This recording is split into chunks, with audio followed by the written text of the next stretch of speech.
Stretchers, 15,000. That's each. Okay, we have 2 ambulances, as I mentioned.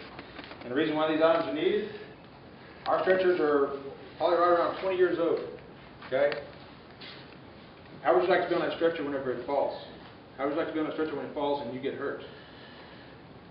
Cardiac monitors.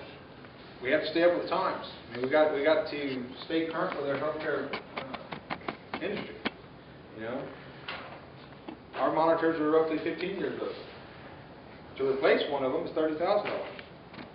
An ambulance, not that we need one at this current point in time, but when we do, $110,000.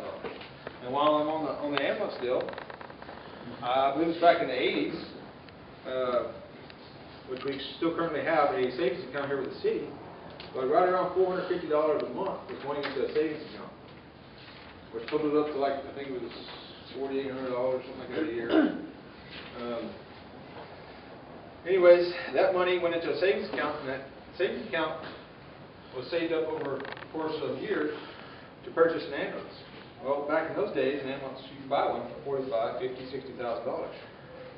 Well, now than with anything else, $110,000, and that's for a plain Jane engine. Tablets, $2,000 each. Tablets are the computers that HIPAA, if you're familiar with HIPAA, if you've been to the doctor's office anytime soon, or as far as that goes, within the past year or two, then you've signed the patient privacy thing there in the doctor's office.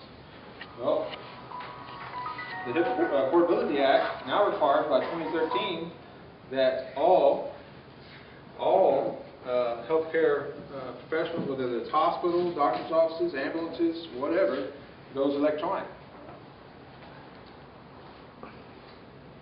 Our current funding sources. Currently, the county provides $25,000 annually. Okay, $25,000 annually. The city provides. The city.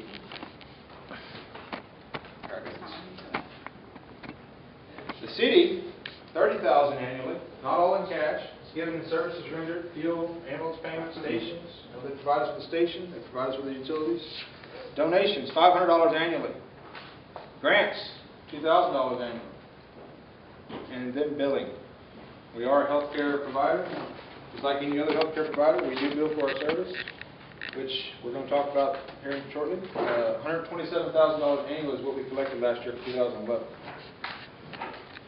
And you're probably at this point in time, you're like, well, you know, that's quite a bit of money. No, it's not, because I want you to see these numbers here now. Now I got 5 years up here on the screen. And we're going to talk about each of these things over here: contractual allowances, write-offs, payments received, and then, of course, outstanding bad debt. Contractual allowances, for those of you that do not know, Medicare and Medicaid establishes a fee schedule. All right. So, for example, if on the ambulance side of it, we bill a base rate, okay, and just to throw a number out there, let's say $600 is what we charge as a base rate. Medicare and Medicaid sets a fee schedule, and that they say what that base rate is going to be as far as what they're going to pay. So if they say the base rate's we're only going to pay $350, and that's if it's approved, that's where this contractual allowances comes into. Okay, that's where all that money ends up going into. The difference between what we charge and what they say they're going to pay. So for 2011, total bill was $280,407.28. For 2007. Contractual allowances for that year was $59,981.06.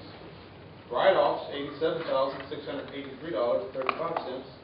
Payments received and cash in the bank, $77,742.87. So out of $280,000 that was billed, $77,000 of it was collected. And then outstanding bad debt for that year was $55,000. So now let's jump ahead 5 years. Let's jump ahead to 2011. Total bill, $351,123.22. Contractual allowances for that year was $119,298.65. Write-offs for that year was $2,108.45. Cash in the bank, or cash received, was $126,719.12. Outstanding bad debt, $102,997. This contractual allowance, whatever the fee schedule is on those types of patients, that's it. It goes into what's called a contractual allowance, and the patient is no longer billed or billed any further for this dollar amount. So that $119, we'll never see it. Write-offs, that may have been a deceased patient. There's several different things that go into the write-offs. Outstanding bad debt, that is your patients that do not have insurance, that are underinsured, or indigent. So $102,997 was 2011's outstanding bad debt. So as I said, we billed $351,123.22. Well, I mean, we billed that. If we would have collected that, we wouldn't be having this conversation tonight, or having this meeting tonight, or you would be asked to vote for this ESD. But as you see, those numbers don't add up. I mean, $102,000, that's a lot of bad debt that's out there. And so whenever, if you look at those pamphlets, and we'll go for a little bit further here in the slides with it, but $102,000 in bad debt. We bill for it, we didn't want, or we never have really used a collection agency, but we got $102,000 of bad debt that's out there. It's either we close the doors, or we try to collect this money. And so even with utilizing a collections agency, we're still not really collecting anything. On the billing side of it, that patient may get billed, I think it's 3 times or 4 times, and oftentimes we still don't see anything out of it. So I have some examples, which go a little bit further into the slide, that will show you what we see. Meaning, I bill your insurance, they send me an explanation of benefits, and it has an itemized breakdown of what they pay and what the reason is. And when you see that, I mean, I hope that you understand, because we may bill $1,000 and we get 0 out of it. But I'm getting off track. Let's stay here in PowerPoint. Some other costs associated with EMS. Building expenses, $9,000. That's what the building company, we use a third-party building company out of San Antonio. This is what they charge us to bill per year. Biowaste, $350. Contractor expense, $76,000. That is stipends that is paid to the volunteers. Stockdale has always paid a stipend. It used to be by the call. It used to be by the shift. It used to be $20, $30, $40. And then last year, whenever we had to close, it was, okay, we're sitting there scrounging the bottom of the barrel trying to figure out, okay, we've got to try to keep these doors open. What can we do to try to get the 3 or 4 volunteers that we have, try to get them to stick on the schedule, and let's keep this thing open as long as we can. So we increased the stipends to $50, and so that's what the $76,000 comes into. Education training, $850. Insurance, $3,800. And that insurance is vehicle insurance, business insurance, malpractice insurance. Leased equipment, $1,100. Licenses, we're licensed through the state.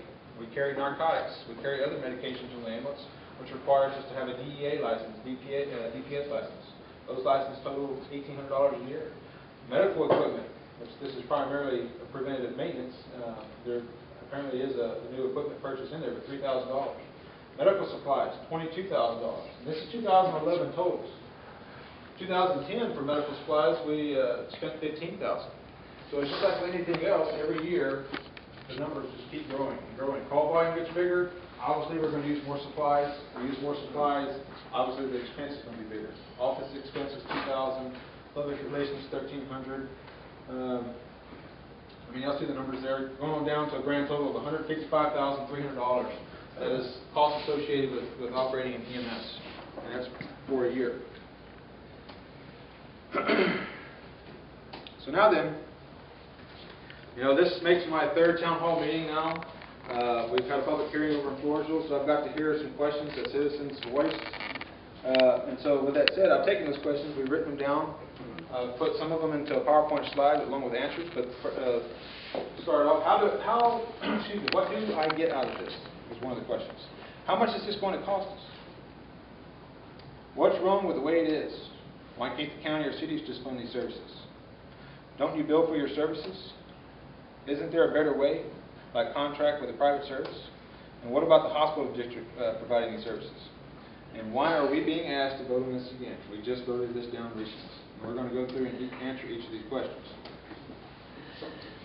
So, what do I get out of this? Well, the number one thing you get out of this is you're going to have an ambulance show up at your door at the time that you need it. I mean, as it is with most people, I mean, who thinks of an ambulance 24 hours a day, 7 days a week unless you work on them? So, I mean, with that said, most people don't think of an ambulance. You know, they don't think of an ambulance until it's time that they need it. Okay? But what you do get out of this is you will get a board of ESD commissioners, which is made up of 5 people. That could be any one of you in this room. Okay? That is responsible for making sure that you receive emergency medical services 24 hours a day, 7 days a week, 365 days a year, for the event that you or a loved one may need it. Your ESD board is responsible for setting response time limits, quality of care, level of care, ensuring there's a checks and balances.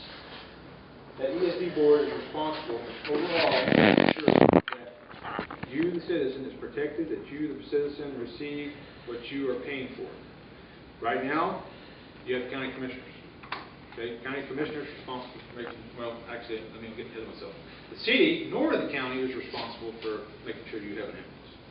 There is no mandate by the legislature or any law that says they have to provide an ambulance for the citizens. Okay? Now that if an ESD is created, that ESD is mandated by law to make sure that you have an ambulance show up at your door. So, with that said, that is one of the things that you get out of this. You get a board, as I said, you get a board that is responsible for making sure that you have an ambulance that shows up at your door when you need it. You get a board that is responsible for setting those standards and setting those policies, and is responsible for ensuring that all of this is coming together, making sure that, you know, if Stockdale EMS was the selection provider to provide service to this area, that ESD board they're responsible. I mean, they're responsible for making sure that Stockdale is getting on scene within however many minutes they said. They're going to make sure that Stockdale EMS is providing paramedics on the trucks 24 hours a day, 7 days a week, 365 days a year. You know, whereas right now, you're getting volunteer service. Not that there's anything wrong with that. I mean, we try to do the best job that we possibly can do. You know, our schedule is covered 24 hours a day, 7 days a week, 365 days a year, most of the time. With the exception of last year in October when we had to close due to staffing problems. And we try to make sure that we provide the highest level of possible care. We try to make sure we got paramedics on the truck. But as I mentioned before, there are those times throughout the week, once or twice, that you may not have a paramedic on the truck. And so, back to the ESD board, that would be part of their responsibility to set that standard or that level of care that the citizens would provide. Somebody had voiced or had said something about, well, we don't have a voice. The citizens won't have a voice. Well, guess what? You, the citizens, any one of you may be part of that board. Commissioner Wiley's not here tonight, but he attended the first meeting. And if you didn't know, the county commissioners is responsible for appointing those 5 board members. And what Larry presented to the citizens that showed up to that meeting was what they're looking for is business people.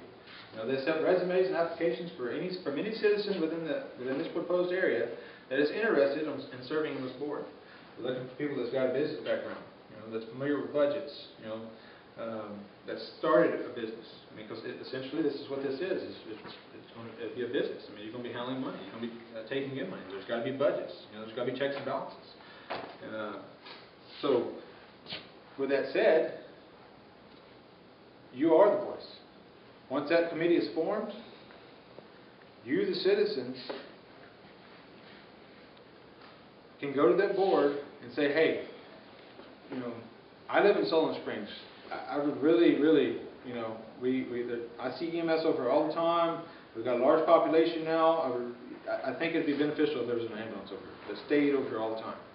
You know, or, hey, last week I had to call EMS. It took them 20 minutes to get there. They would be the people, okay, as I mentioned, they're responsible for making sure that you are protected, that you are served, that you are getting what you're supposed to be getting, and in this case, emergency medical services. So, to sit here and say that you don't have a voice is totally wrong. You do have a voice. You have 5 people from the community, again, it could be any of you, that is making sure that this is happening. How far does Aiken service if you was to hire them for $350,000. Same area, Yes, the same area. That was the city. if you could get them to do it. No. That was Yeah, and that was for the city only. Yeah. That wasn't. That has nothing, that has nothing to do with the county area. And that's only one ambulance too. Yeah, one ambulance only. You know, we go out, we're still able to provide a second unit for you, no matter what, for a lot less cost. I mean, if we're not busy, if we're not on another call, you know. My question is, how many veterans we have in this room? How many veterans? 1, 2, 3. Okay, 4. Okay, I gave 4 years, 24/7. For 4 years, 20 years in the fire department, 24/7. Half lost, some weeks I lost maybe two full days fighting fire. I paid my way to basic firefighting school, took classes. Nobody reimbursed me for gasoline or anything. Only thing, one time the city paid, I went a week to A&M to complete my basic firefighting training, okay? So you're talking about, okay, volunteers, okay? Then, why should I be paying for somebody else's services? It's becoming a burden on the taxpayers for pulling the wagon for people that don't pay anything. And we're getting tired of it. I'm up to here with it. The county just voted so they could all have a 3% pay raise. I'm a disabled vet. I haven't had increased living expense in 4 years. Social Security hadn't gotten any increased living expense. Amen. Huh? You're talking right. So, and here we are getting another tax entity on us. It's a Democratic machine of Wilson County putting another entitlement on the taxpayers. That's what I'm saying. Get a co-op. If you're a taxpayer, you use the service. If you're not a taxpayer and you want to use the service, put the money up front and then you can ride. You don't go to Santone and get on a bus without paying. And that's what the whole deal is. Well, the problem though is as soon as And you just said that the board can raise it above 10. No. Okay, that state law is frozen at 10. Okay. It could Not be, it could frozen, it can be less. be, it could be 3 cents. Well, I'm saying it can't go any higher. Exactly. Unless legislation Unless approves. legislation- Yeah. See, But that has, Mike, if you want to get in on this, they've never gone above the 10 cents, have they? No one in the state of Texas, no, the 260 ESDs that are in the state of Texas, no one is above the 10% rate. There's other avenues of revenue that are included in that, but the Constitution does not allow it. Okay. That's where the law What is. other avenues of there revenue? you, again, the taxpayers are paying that 10% for these people to ride. I understand what you're saying, but here's the problem.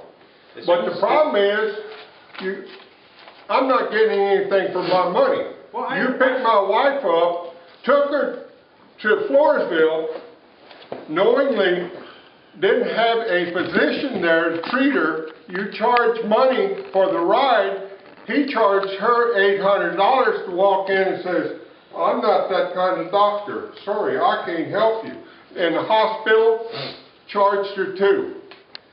I understand what you're saying, but that's the only places we can transport you is for emergency rooms in that particular case. Well- But to take it a step further on the other things that you were talking about, as soon as an individual, it doesn't matter whether they have insurance, they don't have insurance, we don't ask that question at that time. I think the difference- As soon as they dial 911, okay, and the ambulance shows up, I can't walk up there and as soon as I see who you are, just because I don't like you or whatever the case may be, I can't say, hey, I'm not taking you to the hospital. I cannot refuse care to you. I cannot refuse I transport you. understand, but I beg the difference that they didn't take me to Conley because my insurance wouldn't take it. They took me to Seguin, and from Seguin I was transferred to San Antonio. Right, and that's how it happens most of the time. Who was it that took you? Aiken Service. Take it out. Are you referring to the time like 10 years Okay, ago? sir, a private service is a lot different from a 911 service. Okay, private service has a few different rules that they Well, can I thought follow. 911 ate the cat out, said I was going. Actually, it was Stockville. I was with Scott. We were on Stockville. And he was working for Stockville and, He was volunteering. excuse me, volunteering. But the bottom line is taxpayers, property owners are getting tired of getting taxed to death. And people better think about what happened at the American Revolution and the Tea Party. Well, you're preaching to the choir. Sir? I said you're preaching to the choir. Because there again, if you have a better scenario and how to take care of this matter, we'd be glad to listen. I said co-op. All taxpayers, generate a list of all property owners in this area, and you ride the bus or get the services. If you want the services, you learn to pay for them. I came from a small town, and there was no such thing as EMS and stuff. We had a community hospital and 3 doctors. And there was no taxes. And then the answer to your question, sir, is yes, there are others. Like, I believe it's Harris County. Harris County funds their ESD through a sales tax. When you're able to generate enough taxable revenue through your sales tax, your capabilities of that. Thanks, there's one thing about that though, that's if there is room in the allowed sales tax. Correct. If the taxing entities such as the city or the county Correct. have already approached that limit, There's- then the ESD can't tap it I was around here. gonna- Basically, there's no room left in the sales tax. How much money you're gonna generate if this thing passes out of 6,000 people? Well, Do you know, do you have a number? won't have that number until after this thing passes. The only Yeah, but number- if there's 6,000 people Registered here voters. at Okay. 3%, there should be some kind of figure up there that we can look at. As we commented earlier, the estimated value of the 200 or 350 square mile district, an estimated value the last time we checked was 380 million, which would generate if it's 10 cents, would generate somewhere around $380,000. And that's unofficial. Go ahead. And that's it. Couple of questions. You said there was a board that's going to be appointed, and it's appointed by the county commissioner. Yes. All county commissioners are just like, All kinds. No. But they have to come from the district. They have to come to the district, an application resume is submitted. I told you, it wasn't verbatim what he said in our last meeting, but that was the type of people that he was looking for. The business people, you know, as the, you said, he's looking for these, but now the other county commissioners are in on this. well, this is his precinct.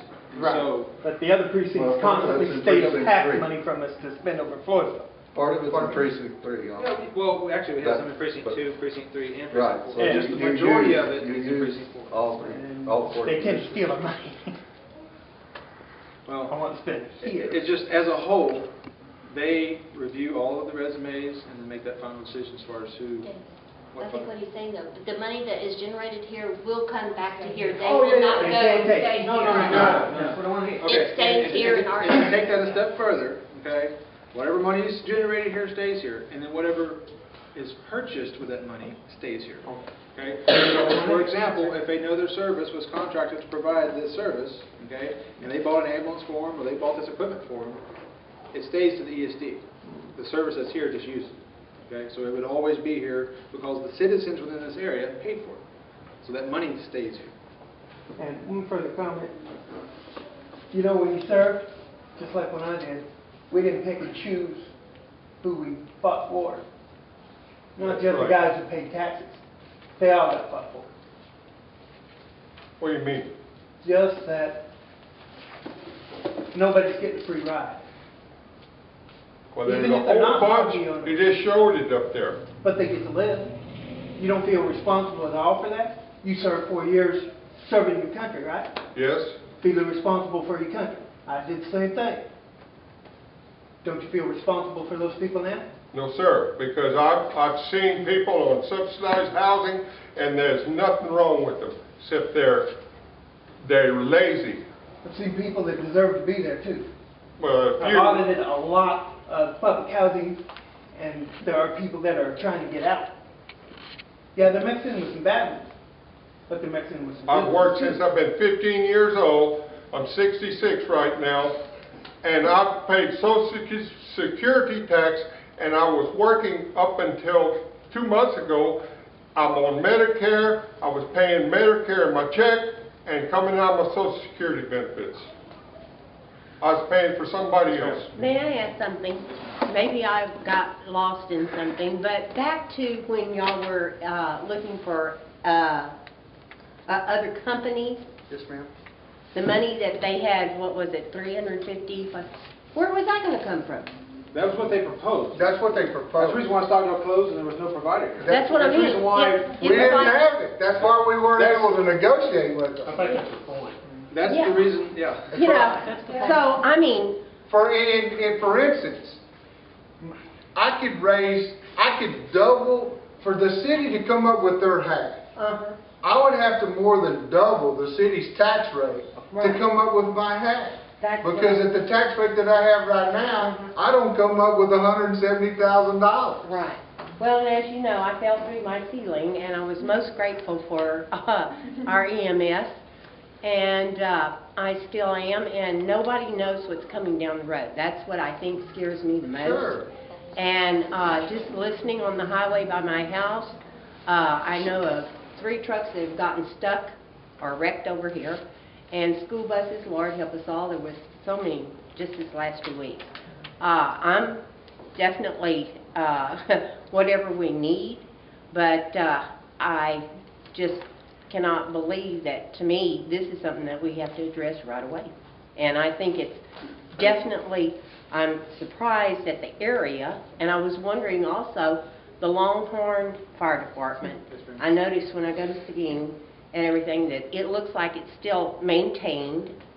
The fire department has fire trucks that are, It's a substation. it's a substation. Okay. Now, Longhorn Fire no longer is. Right. Stockdale took that over Okay. 2 years ago? Yes, sir. But what I'm asking, like, if there was something there, could like the volunteers get out there and use that? If there was an ambulance down there, is what you mean? Yes. Yes. Is there one? No, there's No. not. Okay. There's a watchman. One of the volunteers, when it was closed and nobody was there, vandalism, Right. the windows were broke out, they dumped the water out of the reservoir, we started having Gasoline. problems. Gasoline filling on Right. fire trucks. Different things.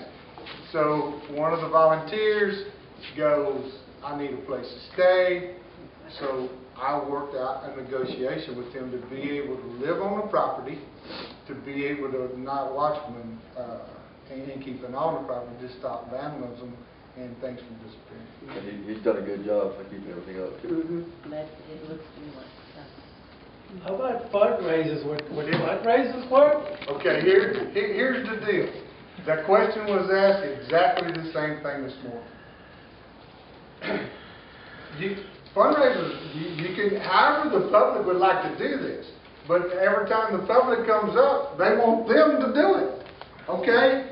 They're already telling you, I've got a job all day long that I go to, and I give you my time. I give you my free time. So you're wanting me to run and fund the association for you. What do you got into it right now?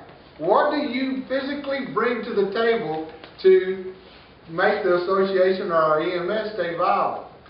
Anytime a personal individual wants to have a fundraiser, earn the money and walk up and hand them a check, they would be more than glad to take the money from you. Or if you have a donation in your pocket that you have extra cash and you want to walk right over and lay it on the table and say, here's my contribution, they would take it. As you see, the last fundraiser they tried to have, they lost $400 and some odd dollars. No. 4,000. Excuse me, that's right, $4,000 some odd dollars. So, there again, it's not their obligation to fund it too. They're giving you all the time that they possibly can, but then how can you sit there and ask a half a dozen people to fund the thing? I don't know how you get by that. And as a city manager, I'm not asking them to do that. Yes, ma'am. How do the other units in the county get their money? I mean, do they have that many more people, or The do they? same way we do, it's just that it's a different area. I'm not over there, so I don't know, but I'm assuming probably due to maybe more of them have insurance, Yeah, whereas yeah. we don't. You know, a lot of our population over here doesn't have insurance, as I said. But as far as, I mean, realistically speaking, they're facing the same challenges as we are. You know, maybe they're just not as bad off as we are. Go ahead. Ed. Well, one of the explanations, I listen to all the calls in the county. I'm the fire chief, by the way. Every call that goes on in this county, except for when I go to sleep, I hear what's going on. Floresville runs double to triple the amount of calls. So instead of generating 130,000, Yes. they're generating 200,000 to 300,000 with one unit, 2 sets of medics, just like here. Livonia, they generate more calls, kind of the same situation. They, you know, one unit, they're generating close to $300,000 a year in collections. All right, Eagle Creek has been shut down. They've been going up and down for the last 8 months. No money. And because they're in the same boat we're in, but they had an ESD pass. So that is going to help them keep their service going. They were sometimes as many as 3 days a week, they were closing their doors. And instead of doing it all at once and trying to regroup, they were just, whenever they didn't have anybody to cover and couldn't pay anybody a stipend even, they ended up having to shut down, and Floresville and Livonia and Stockdale had to take over for them. And but anytime you go into business and you look at you know, your bottom line, if you run one ambulance, 2 medics, and you generate 500,000, you're going to be able to run better than the ones that are generating 200,000. Right. And it's going to be easier for you to run. Well, and with that said, Floresville, they do have paid staff. They run with both paid staff and volunteers. But to take that one step further, back in October of last year when we did close, well, we had Livonia and Floresville EMS responding over here for calls. And of course, the first day we were closed, we had an unconscious over here on Pershing Street. You know, so it's calls like that. You know, we're still around town listening to it, but what can we do? And so instead of sitting here and wait for an ambulance to come from Floresville or Livonia, 20, 30, 45 minutes away, you know, because think about it, they're volunteers. Livonia's a strictly volunteer. Floresville's volunteer on weekends and nights. And so some of them live in posts, some of them live out in the county, so they're having to drive into the station just like we do. Okay? They drive into the station, get in their ambulance, drive to Stockdale. Well, from Floresville alone, that's what, a 20-minute drive? You know, so if it took them 10 minutes to get to the station, man, that's 30 minutes right there. You're having to wait on the ambulance. If you're in the city limits. If you're in the city limits. I mean, what if they had to go to Pandora or to Longhorn or somewhere off of 1681? You're going to be waiting even longer. So, I mean, we don't want that to happen again. And that's the reason why we're pushing and hoping that this ESD passes. Yes, sir. I look at the cost that you gave it to Avalanche, that's 15,000 feet, is that Yes, sir. right? That's just stretchers. That's stretchers. Huh? That's just stretchers.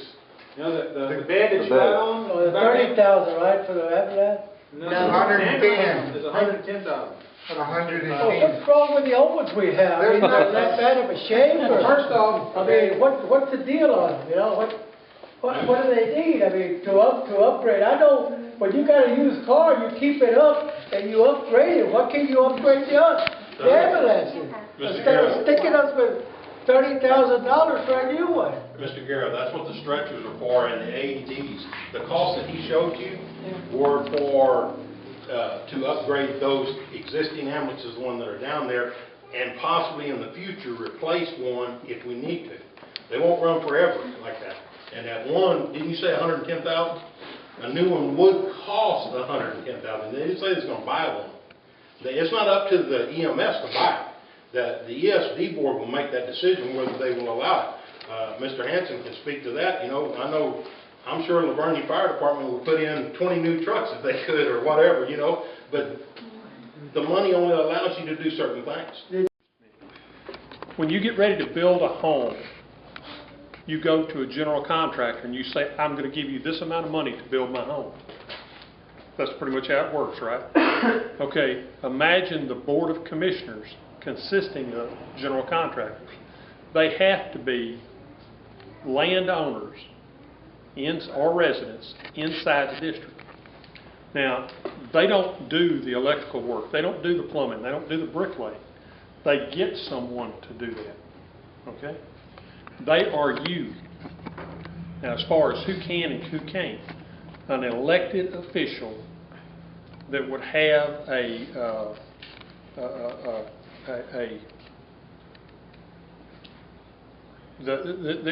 elected official within the district that belongs to the county or to the city or something like that can't serve. Okay, they'd be a conflict of interest. Thank you. I couldn't think of the word. No, they're not paid. Can they be? Yes. The Constitution allows us as commissioners to be paid a certain amount of money on days when we're conducting ESD business. It allows us to recoup expenses. Now, someone said no one does this for free. My average work week, my regular job, plus being Board of Commissioners, usually runs in the 90 to 95 hour range. That's not an exaggeration. Sometimes I'm working 60 hours a week at my regular job and the other 40-ish hours on the ESD. My particular position with the ESD requires that. There's also someone on the board who is the treasurer. Now, treasurer is not what you used to see at the forgive me, I don't mean to be insulting, it's not the guy at the Kiwanis Club or the Ladies Auxiliary or something that says, hey, we got a bank account here that says we had this amount of money last month, we spent this amount of money this month, and this is what we got left. No, we have a financial statement that's 6 pages long every month. It's done by a professional who does this. And believe me, anytime you come to me and say, I want to see your financials, I'm happy to give them to you. When you ask about representatives, would they represent you in this area if they were from over there? I live on 775. I'm on the other side, if you will, of ESD 1. I recently worked very hard to get a piece of property on the other side of ESD 1. I hardly even go over there. These people need fire protection, just like I need fire protection at my house. And that's the people you're looking for. Now, who appoints them? The county commissioners. Who generally puts forward the name?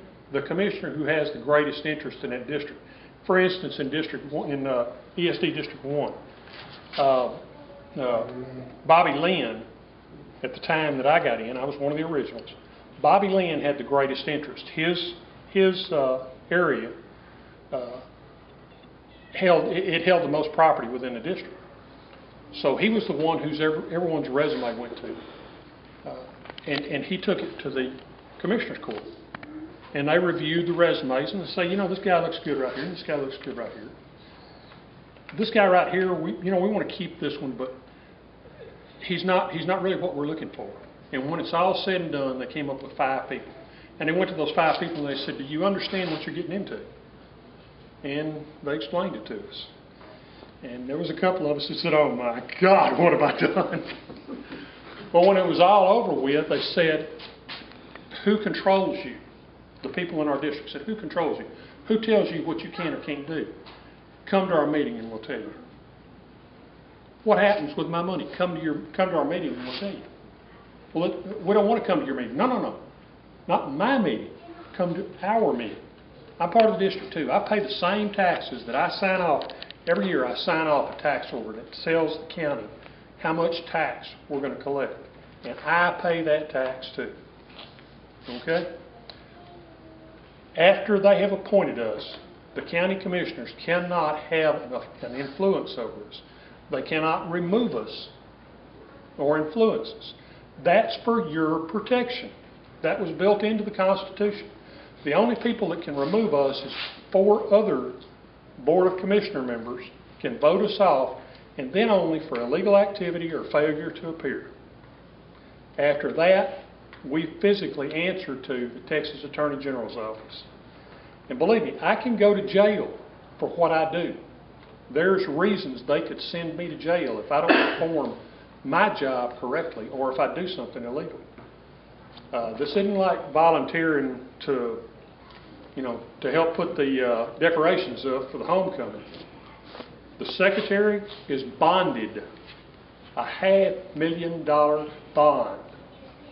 That's what we're talking about. We're not talking about just any schmo that walks in off the street gets to take your tax money and do what he wants to with it. These people have to be business people or have a business sense. And I guarantee you, school teachers are welcome. But they've got to be representative of you. And if you don't go to your county commissioner and say, hey, I know a guy that would make a great commissioner, let's talk to him. If you don't do that, then you have allowed your ESD to fail right off the bat. If you don't take part in it, you're going to allow your ESD to fail. You ask about taxes. I've heard the comment a few minutes ago, why can't the county pay for it? And banks, please don't take offense when I say this, but I guarantee you, when you pay into a general fund, which is where tax money goes, when it goes to a governmental entity, such as the county or the city, it goes into the general fund. Am I correct? Correct. And what can the money be taken out for out of the general fund? Any- Pretty much anything. Any budgetary item. We want to collect enough taxes to buy a new ambulance. And this gentleman says, hey, I want this pothole fixed in front of my, no, please, let me pick on you a little bit. No, I want that's this fine. pothole fixed in front of my house. Well, bank says, you know what? This guy gets me elected and he wants that pothole filled. We're going to have to take it out of that money that we're going to put in the ambulance. And guess what? We don't get that new ambulance. With the ESD, it's got to go to what that ESD is commissioned to do. And in this case, provide you with emergency medical care. They can't buy fire trucks. They can't buy new graders for the roads to fill the potholes. They can't buy David a new pickup to run back and forth to 7-Eleven with. Pardon? David's just going to have to walk. They have to make their revolutions towards providing you in your district with what that ESD is charged with. In this case, it's medical services. Yes, sir. Question. If you don't have staffing, et cetera, no volunteers, Yes, sir. how are you going to provide services? Okay. I'm glad you asked that, because I sat back there a minute ago listening to that, and I want to tell you one of the things that we've decided this year, and now understand, ESD 1 is charged with fire protection, but the overall view is the same That's thing. Livonia? So fire, yeah, well, City of Livonia is involved in it, but Okay. I don't even live in Livonia. I live Okay. out in the Yeah. county. But with that being said, there are, and Edwin, wouldn't you say it's about 25 people need to be at a structure fire, 25 firefighters? There's not 25 active firefighters, I don't think, in any of the fire departments here. Not to show up one time. Yeah, we got to get mutual aid from other places now. Now, you said, what do you do about staffing? This year, our fiscal year started October 1st. And our motto, or our war chant, whatever you want to call it, is butts and buildings. That's what it is. It's getting people in. That's priority one. We've got the equipment to fight the fires with as best we can. We've got a lot of the expenses taken care of that have to be taken care of. And now we've got to get people in there. And part of that is going to be paying a stipend. Now, just for reference, just so you know, if you pay somebody minimum wage for 365 days a year, 24 hours a day, that's $76,300 and some odd dollars for that one person, and that's only for minimum wage. No benefits, no employment taxes, no nothing. Multiply that by 1.35, and that's what your actual cost is, by the way. Now, I don't have it hit off the top of my head. 2 ambulance drivers, if you will, 2 ambulance guys, they're going to cost you $153,300.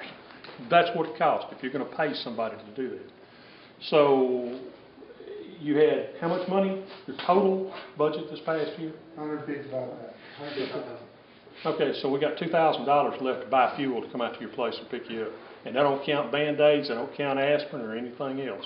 That's to pay 2 people to be on 24 hours a day. In ESD 1, we will select how much money we will have to pay a stipend. And if that is a viable option, we will do that, because that's what we have to do. But another part of that money is going to recruiting.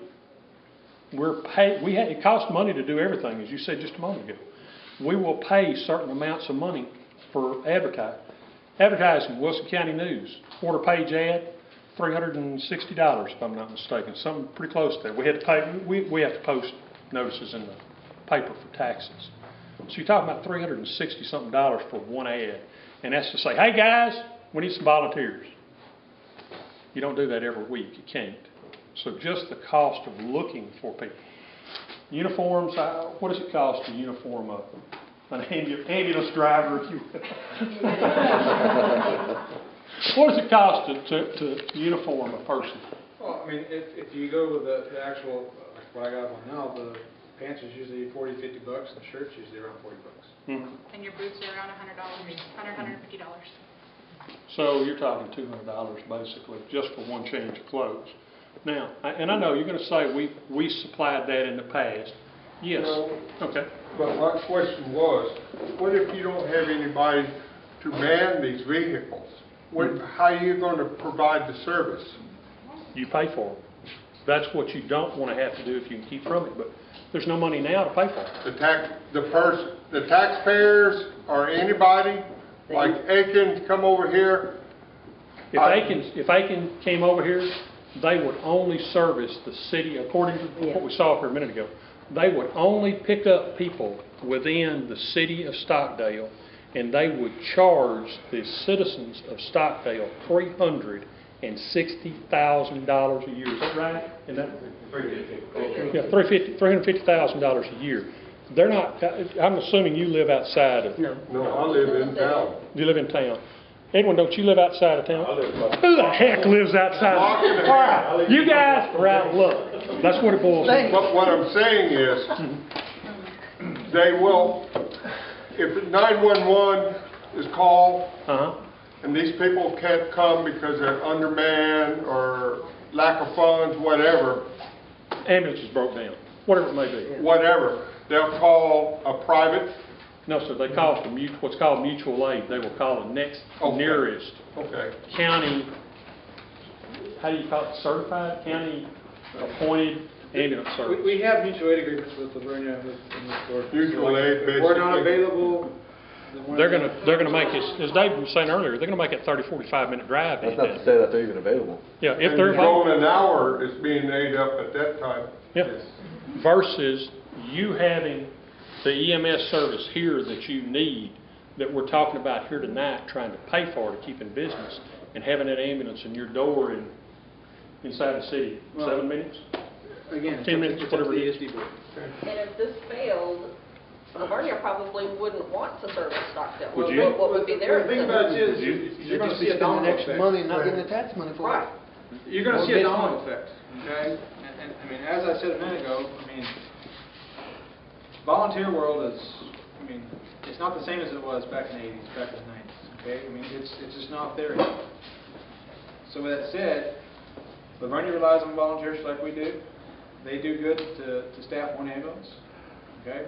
I think at night they probably could staff 2 ambulances, but like during the weekday, they do good to staff one ambulance. And so, what do you think their citizens over there in Livonia are going to say whenever they're having to come to Stockdale all the time? As soon as they leave, they don't have an ambulance. Well, the same goes for Floresville. You know? Or Floresville already runs, 4 or 5 calls a day. Well, now that we're going to add 2 to 3 more calls a day for them coming over here, so you're going to start seeing the domino effect. They may not have problems now, but eventually they will. Some point in time, it's going to come down that to have this service, you're going to have paid employees. Yes, sir. Even Your in- population of your county has gotten us to that point. The 6,000 registered voters, are they simply within that 356? And that was an estimated number. It's Okay. not an exact But number. there's not folks